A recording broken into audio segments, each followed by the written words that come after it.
Alors ça nous est apparu comme une évidence. Moi, je suis Laetitia Elouette et je dirige une école HEIP CEDS. J'ai à la fois des étudiants en formation initiale à HEIP et des étudiants en formation continue au Centre d'études diplomatiques et stratégiques. Étudiants en formation initiale, je dis parce que l'origine de notre école, c'est 124 ans.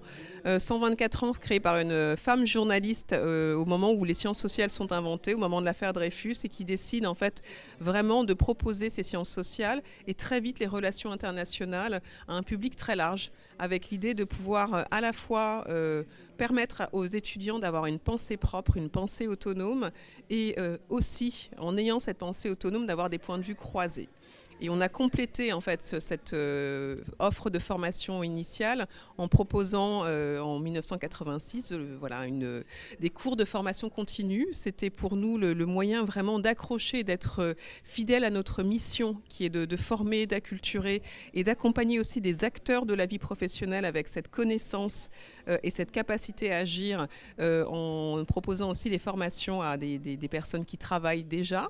Et quand on a commencé cette année, la question en fait du continent africain et de pouvoir avoir 2 jours de conférence s'est avérée en fait s'est imposée comme une évidence. Une évidence parce qu'une école de sciences politiques et de relations internationales s'intéresse, on va dire, aux zones qui ont des logiques de transformation importantes, accélérées, avec possiblement aussi des innovations qui pourraient être intéressantes à observer. Et le continent africain regroupe tous ces sujets-là. Il y a évidemment aussi, pour une école dont l'implantation et l'origine est française, la question du miroir, la question de comment est-ce que le continent peut aussi, dans une possibilité de mise en exergue de ses relations avec l'Europe et la France, ce regard en fait extérieur, et non pas une façon de juger ou d'avoir un point de vue à plat, mais de pouvoir se servir des relations du continent avec l'Europe et la France comme d'un miroir qui permet de voir à la fois ce qui fait commun dans ce continent, puisque c'est un continent très large, et bien évidemment voir toutes les zones qui sont habitées par des spécificités et toutes les diversités qui traversent le continent. C'était vraiment cette ambition-là. Et pouvoir mettre au service de la réponse à cette question une pluralité de points de vue. C'est vraiment l'ADN de notre école, et la pluralité de points de vue, on l'a vu à la fois dans le public.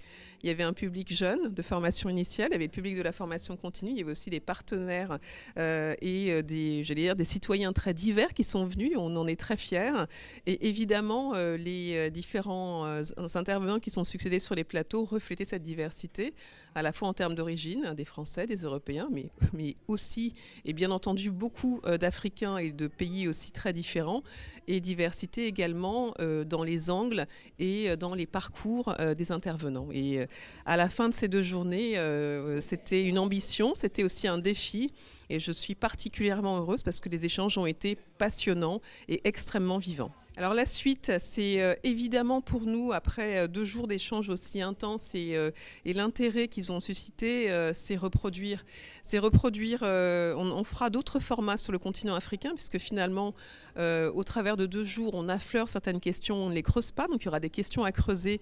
Et moi, je suis très attachée à pouvoir creuser le sillon de tous les enjeux autour de la francophonie. Alors vous me direz, dans la francophonie, on n'est pas que sur le continent africain, mais évidemment, le continent africain a une place extrêmement importante sur la place de la francophonie, et le fait que ce soit une place importante mais pas exclusive permet aussi de revenir à cette logique de miroir dont je parlais, en comparant aussi avec les espaces caraïbéens, Pondichéry. Donc on est à la fois sur une focale en parlant de francophonie où l'Afrique subsaharienne aura une place très importante, et l'Afrique en général, mais évidemment en restant ouvert avec des points de vue qui concernent d'autres zones.